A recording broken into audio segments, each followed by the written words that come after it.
小河流淌，不用追赶浪潮。大世界里有小星球，各自的企鹅也骄傲，不用打扰。源于平凡渺小，城市太快，人群太喧闹，我们慢慢做自己就好。喜欢荒废时光，待在你怀里忘了天有多高，梦有绽放多秒，就这样就很美好。那送荒废时光，和你在一起才是真实碰撞。还有什么愿望比爱你还更重要？幸福简单的多好。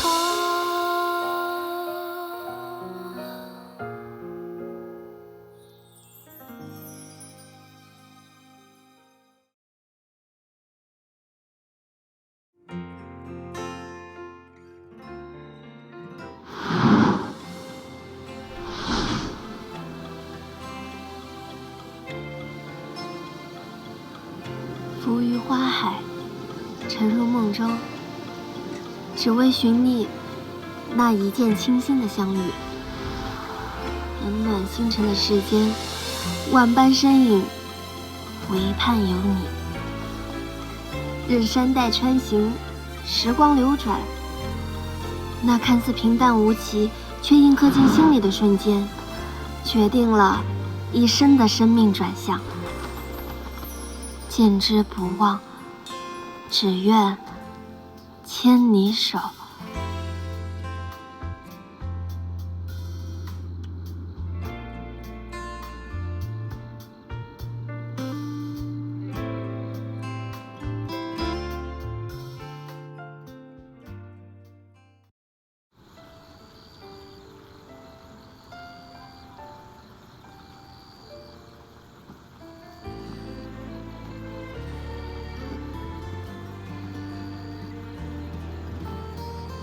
见了一天没怎么吃东西，不饿吗？有时候你跟娘子还真是像。惊天地，泣鬼神的完美外表吗？再苦再难，也有把肚子填饱的气力和神功。这不吃饱肚子，怎么有力气跟你斗智斗勇抢老婆呀？没想到13王子这个奸人，竟使用了连环曲。但人心胜于计谋，他再聪明，也不可能天衣无缝、万无一失的计划。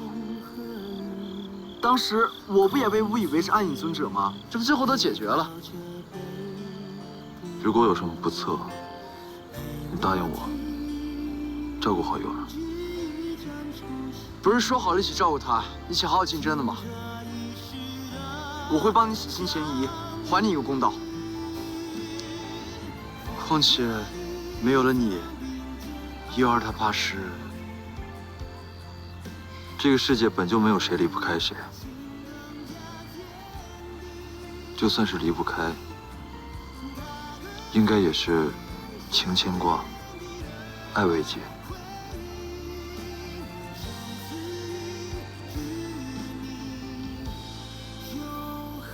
小时候，其实我每年都会悄悄看他。从漠北到巫山，必定会途经一座云峰。每次我到它顶峰的那一刻，就像矗立在云彩之上，好像无论它在哪里，我都能看得到它一样。我大声呐喊着，整片山谷都回响着他的名字，仿佛他就在我身边。从那时起啊，我就发誓，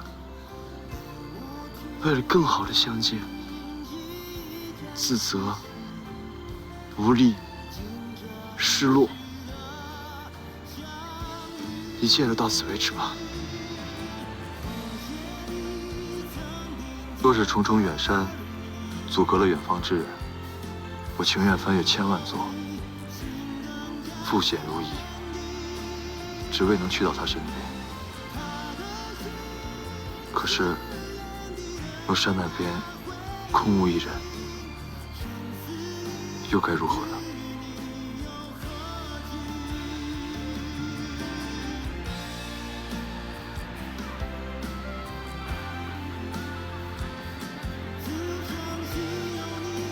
这一次，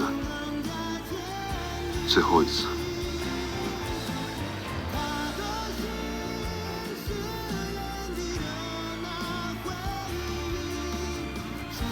拜托了。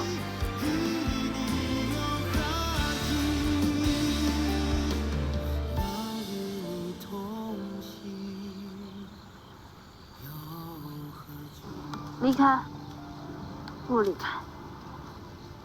喜欢，不喜欢。喜欢，啊，都大难临头了，喜欢就是喜欢，不喜欢就是不喜欢，有那么难吗？哼！妞儿，啊，都嫁人了还这么调皮？爹，我怎么看见您了？我不会是要死了吧？是你把爹召唤到这儿来的呀？哎呀，这个世上啊，妞儿是最好的媳妇儿了。爹，放在原来我还能相信，但现在我心里面可有那什么数了。我只想找一个彼此相爱、相互坦诚的人，过平凡的日子。但怎么就那么心痛，那么难呢？你愁什么呢？年纪轻轻的哪有什么眼光呀？爹爹30多岁了，也只能看到这一点点。爹，要怎么看啊？用你的心呢？爹，你这不跟没说一样吗？用你的心去感受，你所有的快乐和痛苦，在某一天某一刻，都会帮你做出决定。心要是像冰块一样硬邦邦、冷冰冰的，百毒不侵，没那么轻易容易受伤就好了。喜欢一个人呢，你的心会为他跳动，血会为他流淌，你会为他哭，为他笑。妞儿，不管你喜欢哪个臭小子，你告诉他，你特别的喜欢他。好像从他变身以后，从来没有。那你还伤心什么呢？找个机会和他说呀。如果他欺负你，你就打他一顿。不过爹爹知道，你打了他呀，他也不会改。人这一辈子呀，能有什么比跟喜欢的人在一起生活更有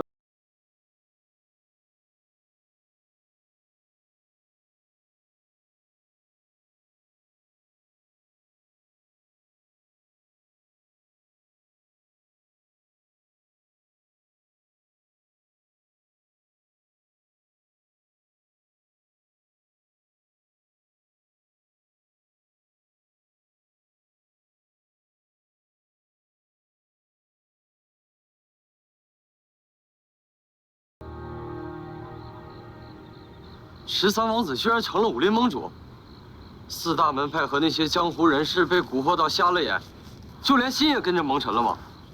本就是预料之内的事，事不宜迟，我们即刻出发，前去印证我的一个推断。大哥，去哪里？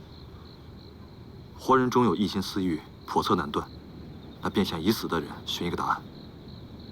已死之人，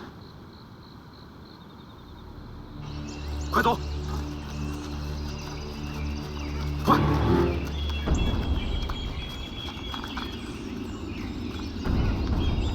快！快！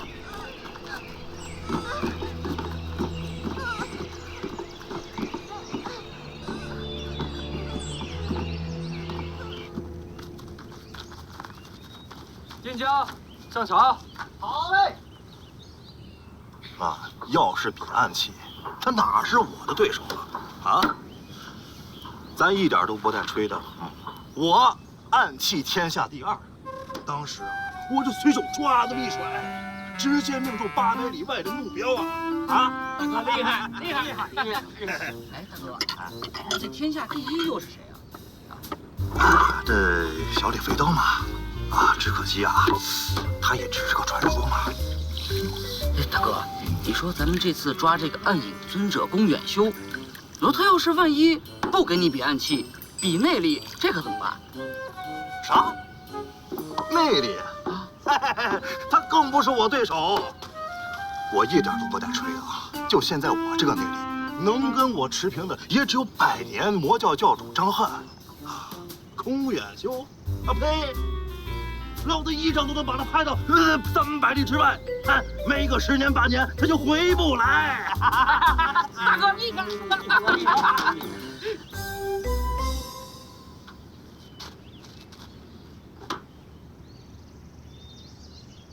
哎，大哥，那个是不是宫远修啊？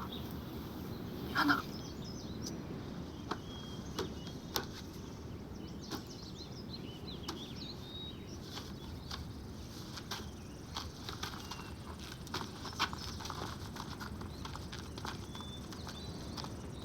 弟兄们，抄家伙！虎啸震角招！上！大哥，你先上啊！这你先上，这怎么能是我先上呢？你刚才不说了吗？一巴掌就能跟他匀速拍到300里之外吗？我上去尝试尝尝他的功力深和浅，我才决定一掌拍他800里还是300里。不，你上啊！别反驳太公。废物！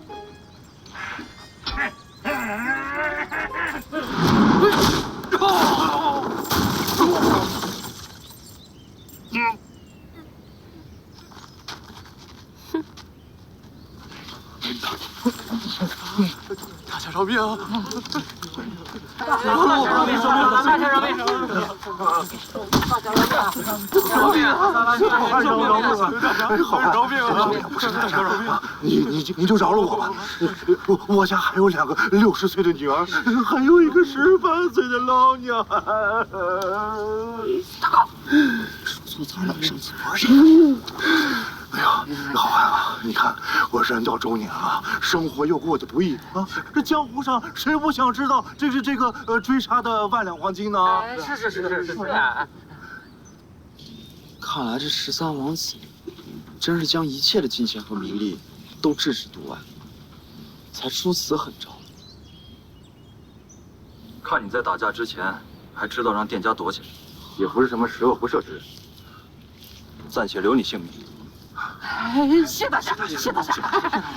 慢着，他们定会泄露我们的行踪。我发誓，绝对不会。是，肯定不会。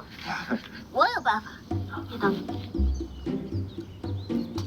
这个是我亲手制作、童叟无欺、药效神勇的绝命丸，只要你们老老实实的，1个月后到我圣医派，本掌门定会亲自给你们解药。否则的话，哼，经脉全断，五脏全烂，耗个3天3夜才能死透。怎么？你们是不想吃，还是现在就想下黄泉试试？是。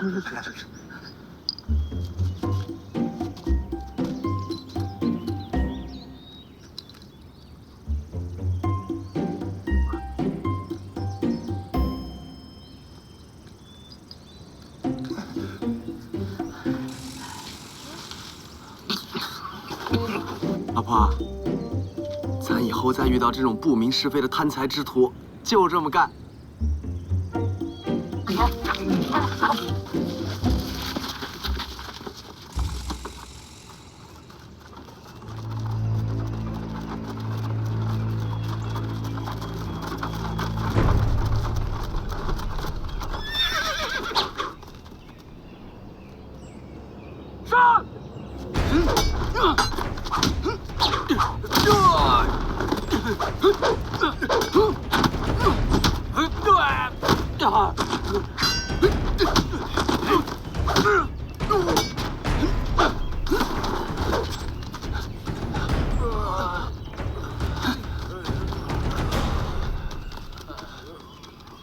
你们去马车看看孩子。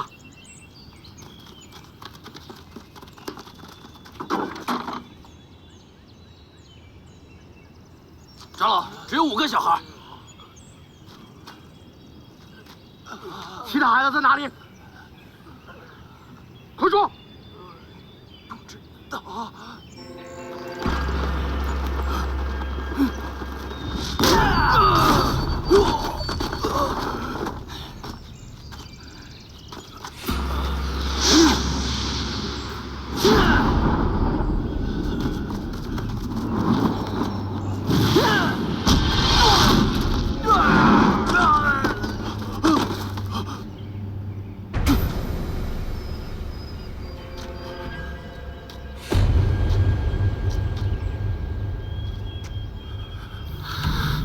贱人，莫非你已经练成了魔点神功？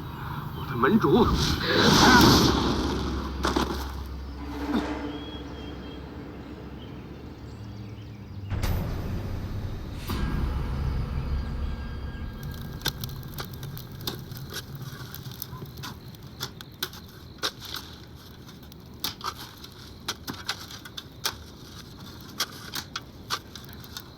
大哥，真开关？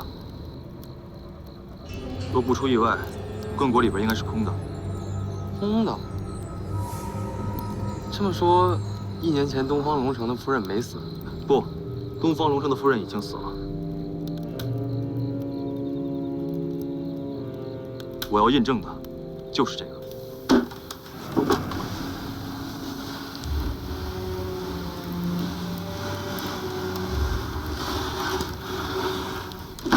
空的。你不是说宫守正的女儿死了吗？难道是假的？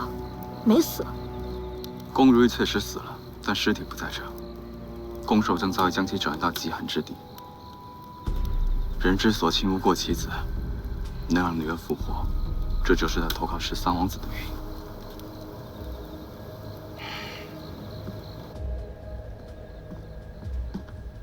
我就奇怪了，大哥被诬陷的时候，东方龙城带着4大门派怎么这么准时卡点就出现了？早先4大门派围攻我鬼域门，也是他带头。这么想来，与13王子勾结之人必定是东方龙城无疑。东方龙城为人仁义，向来嫉恶如仇，不可能被轻易收买，除非有什么不得已的苦衷。想来是为了复活他娘子，才为你下意。东方龙城、鬼眼邪还有宫守正，都一样。只可惜他们所托非人，信错了道。复活所爱的执念如此强烈，必定是心存人心的人。令东方龙城反叛，是我们身下最有利的机会。最好能让他这位娘子亲自去说服他。门主，门主，刚才收到莫夷传来消息，讲。莫夷派人查出，紫月的尸首就藏在昆雪山一带，13王子和东方龙城双双紧盯我鬼域门，接连出手，门徒死伤惨重，这连人场了。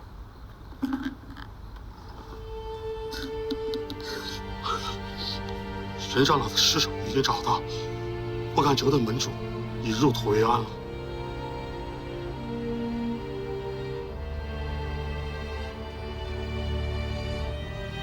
你传信莫夷，让他先平安与我们会合。我不想他再出事。是。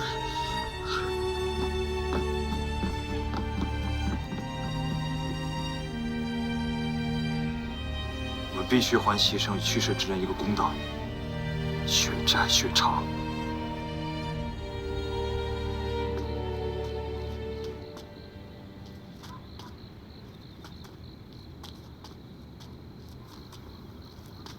鬼域门那边怎么样了？敢露面的都派人暗杀了。啊？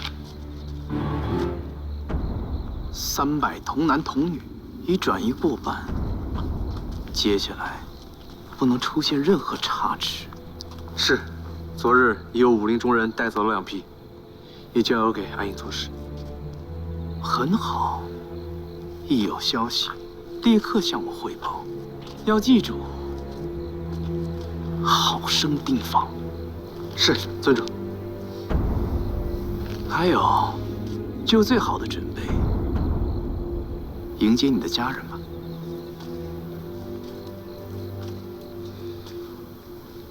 是，尊主。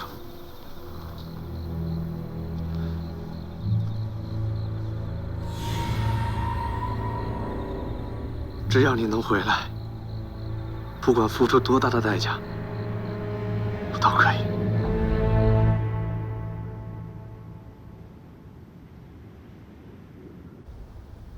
我们藏身此处，不敢轻易应战，实属无奈。无奈如今我沦为武林公敌，还鬼门受累遭难。那我鬼门便继续助纣为虐，生死同当。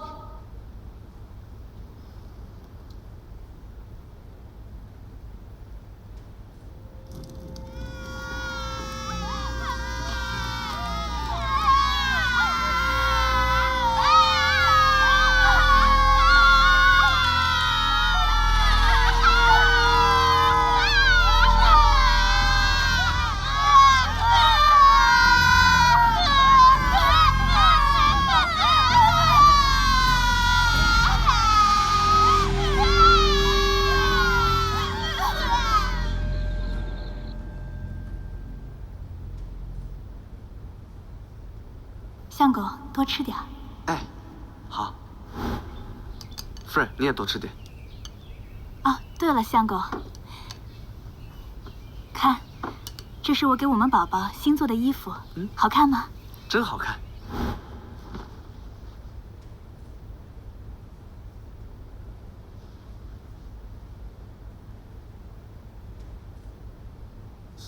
莹儿，是我错了吗？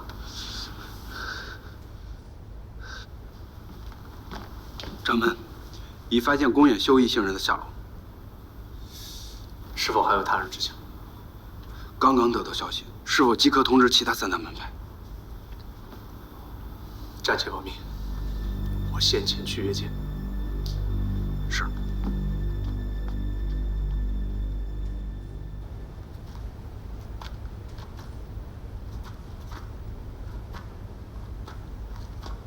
我为东方龙城是13王子复活紫月的嗜血信徒，拒不反水。13王子绝世功法一经练成，恐怕任谁都不是他的对手。哎呀，你别在我面前再晃来晃去的了，这一路上你都说了几百遍了，我现在整个人神经都要紧张错乱了，你镇定点。大哥他们迟迟不归，我该如何镇定？还真是第一次见你这样的。杯弓蛇影，人心有余悸。这次不会了。我们那什么同仇敌忾，陆里同心啊！没想到这成语你说的也挺顺啊。哎，虽然没读过什么书，现在都被你传染的会说成语了。别老整这些唏嘘哀哉的，人生不就是要靠着胆识过吗？想要安身立命，走得长远，就得谨言慎行，步步为营。见招拆招，事在人为。这位兄台，你休息一会儿吧，你这嘴一直说着叭叭叭的，不累吗？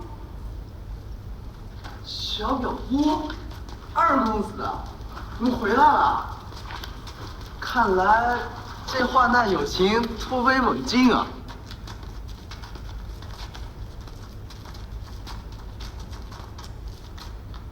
我们去宫首相女儿之墓查看，尸体果然已被转移，不知大概门主这边可有何进展？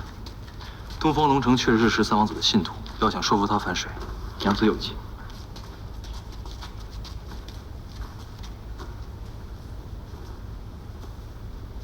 这个就是他娘子的遗物吗？如此收藏保管，一定是。可是，老婆，这方法能奏效吗？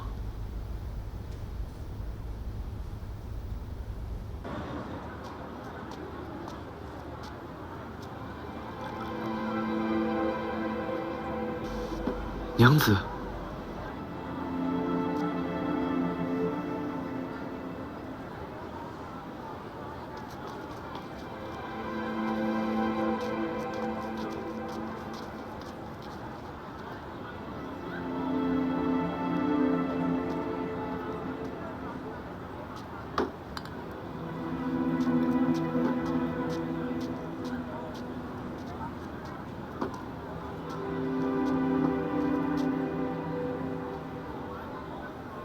娘子。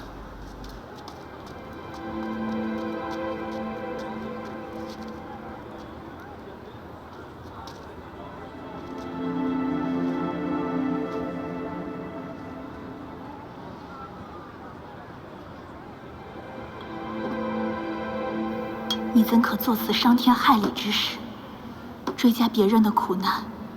这样下去，苦难伤痛便会永无尽头。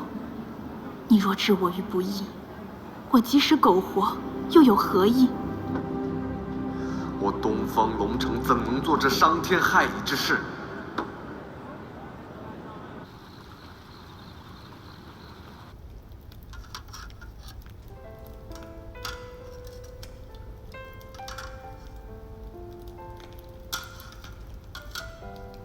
娘子，何以想到这一对策？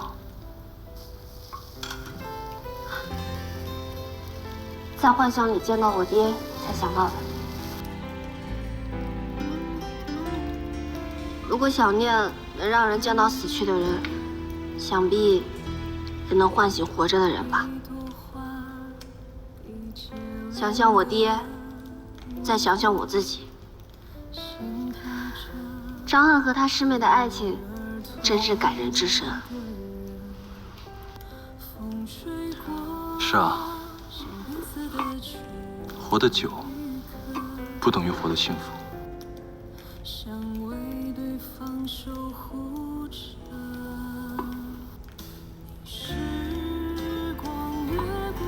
有时候甜蜜虽然短暂，但是足够让人晕染一生。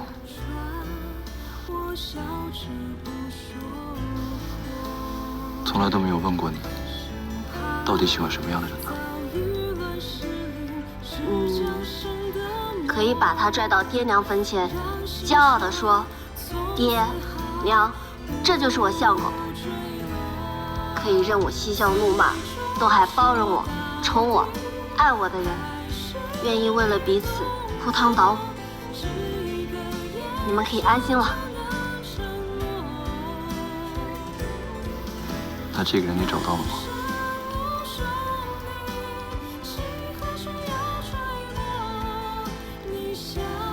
我不知道，也不确定。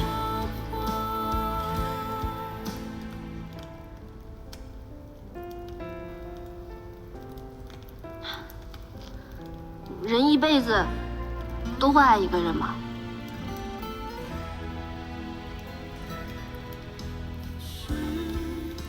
应该会有一个让你死心塌地、刻骨铭心去爱的人吧。其实我挺贪心的，总希望不管发生任何事，在身边总会有一个相互关爱、知情安慰的人。如果这就叫贪心，我也想这样贪心。爱一个人，不一定就要每时每刻去拥有他，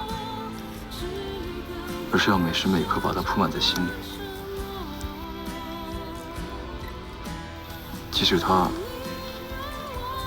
他不在你身边，只要想到他是安然的、快乐的，就会心安。他幸福了，我的心就暖了，亮了。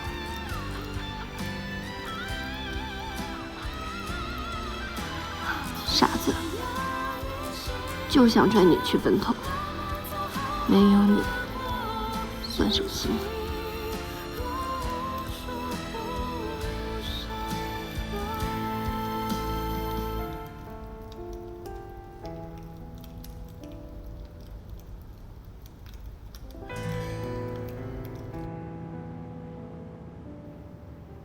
感谢诸位将我从魔障之中解救出来，对此之前做的混沌奸恶之事，倍感惭愧。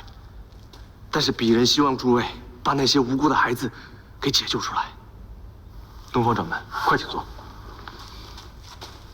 东方兄为夫人深情至死，我们也心生敬意啊。有东方掌门加持，必会大有裨益。东方掌门，其实，就算你与13王子继续合作，你的夫人也不可能重生，因为什么复活和重生，其实都是假的。这本假的魔典，是13王子为了以假乱真，把张翰在魔典中记录的东西全部都摘录了上去。这些东西看似毫无章法，但是我今天突然想起，如果按照可能得知的修炼顺序重新排列，会是什么结果？我发现张翰在其中隐藏了另外一个故事。两人料想到后人定会将魔典全部收藏，为了获得长生之丸，所以暗藏了玄机。其一，先改变长生丸的制造方法，把修炼顺序传递给最不擅长于武功，但却擅长于制药的童子，也就是圣医派的先祖。其二，就算获得了修炼方法，也存有隐患。是什么？魔典的武功不宜全部修炼的，每天的晨时、午时、酉时分别有半个时辰，半身麻痹，全身承受巨大的疼痛。若是修炼者执迷不悟，不出半年之内，定会走火入魔，经脉尽断。有了这3个时段，就是我们进攻的好时机，也是我们唯一赢的机会了。娘子将魔典的全部故事告诉我们方才明白，自古以来人生世事，都在动机2字。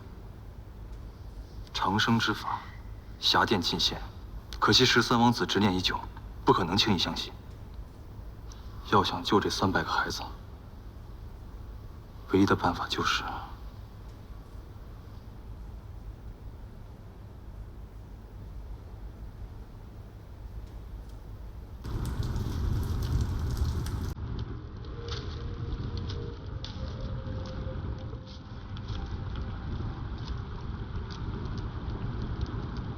我们的月神使者在想什么呢？这里的景致真好，但愿明日的月色也若今日。不知道从什么时候起啊，看着这有着山涧、泉水的地方，就像回到了雾上，想起了咱们小时候的时光。我都快忘了你胖胖的样子。我都记得。记得以前啊，就像现在一样，舍不得某人做一点事，哪怕多走一步路，多碰一下凉水。纵使望着无边无际的风沙戈壁，心中啊，还是像月亮一样充盈圆满。如果没有那么轻易的忘记小时候，如果在遇到远修之前先跟他重逢，会心动吗？即使他胖到无话可说，即使他长相怪异，性格诡异，可是，在他眼里，在他心里，你占据了那么重要的位置。很多事情，你问的时候，心里可能早就有答案了。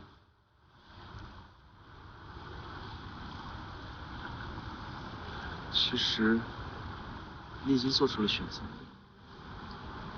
对吧？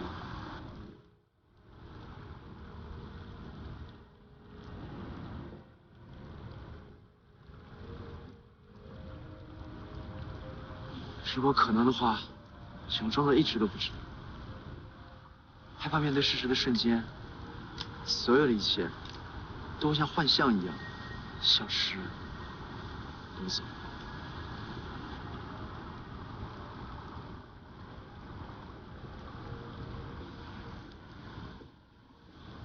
你还记得你刚来鬼域门的时候吗？那个时候，每天清晨醒来，有想做的事情，有想去的地方，有需要我的人。那个日思夜想，都想见到的人，近在咫尺。想他，第一时间就可以见到他的心情。对我来说，是我人生中最幸福的事。每次，当我独自一个人面对残酷现实的时候，你的出现，总会成为萦绕在我身边最温暖的那一束光，能够帮我解开心结，能够让我暂时放下担忧和害怕，能够让我轻轻的笑。小胖子，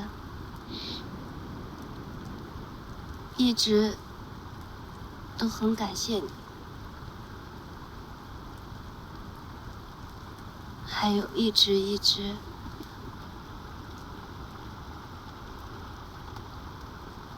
对不起。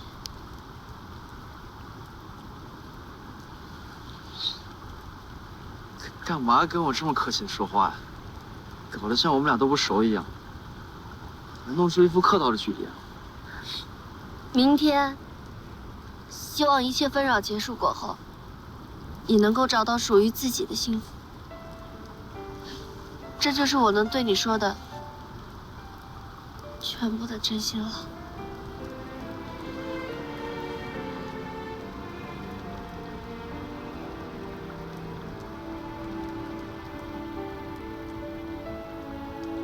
我以为我瘦下来，变成这种你喜欢的美男子，就能赢得你的心。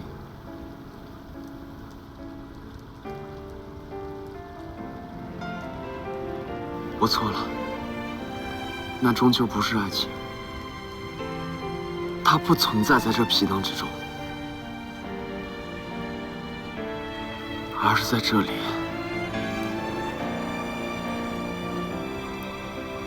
当初练逆转魔球功的时候，我觉得我这辈子的眼泪都流尽了。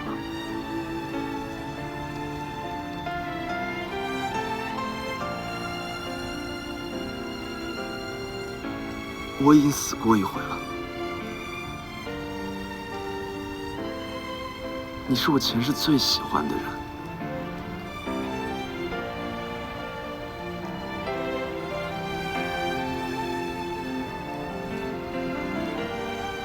今后的人生，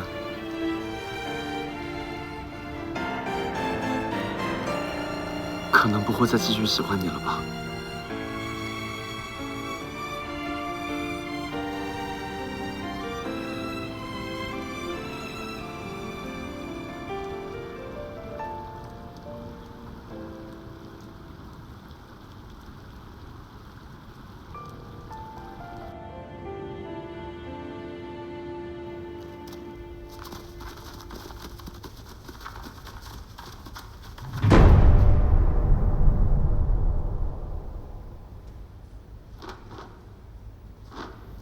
东方龙城已经从洞穴后侧开始秘密转移孩子们，只等时辰一到，先行擒拿13王子。时机一到，我们便分头行动。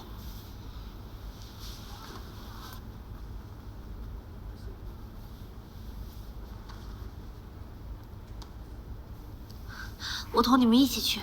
大嫂，我也要去。老婆，你去，我们会担心你的，莫言会保护你。不消片刻，机会相见。娘子安心等我们回来。那我们帮忙转移孩子，随时准备接应。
历时半载，只待此时，魔点极限，复活挚爱。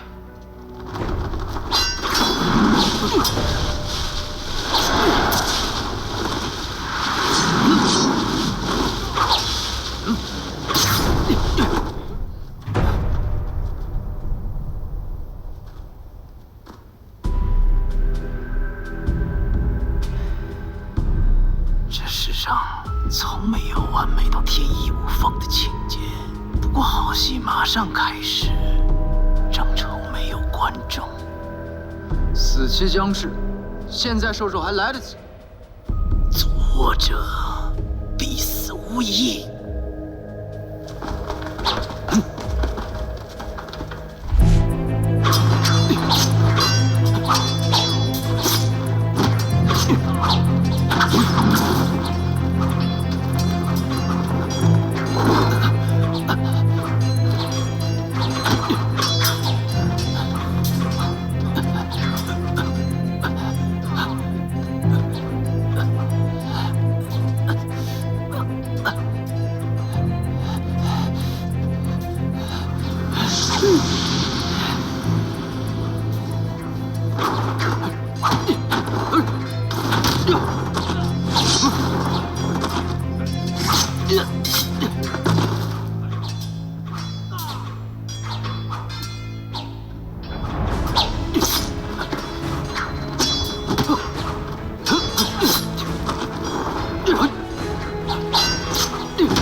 你傻，不顾自己的性命了吗？我一着急，看见你要被杀了，怎么办？有我在，以后不会再让任何人伤你毫分的。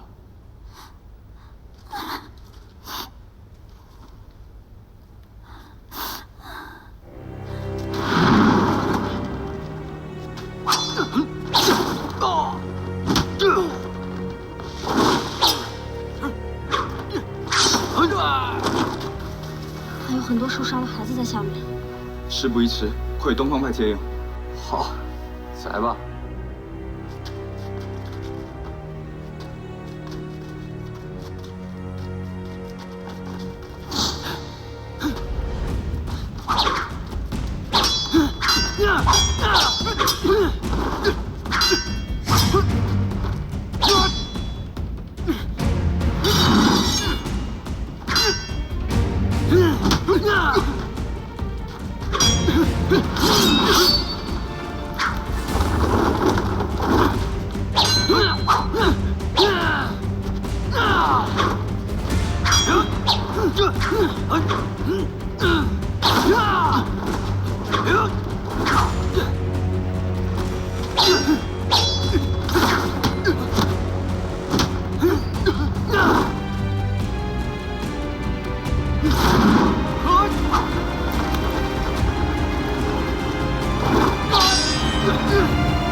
怎么挽留你松开的手？当你决定分开的时候，爱情变了太多，回不到最初时候。你说爱你就让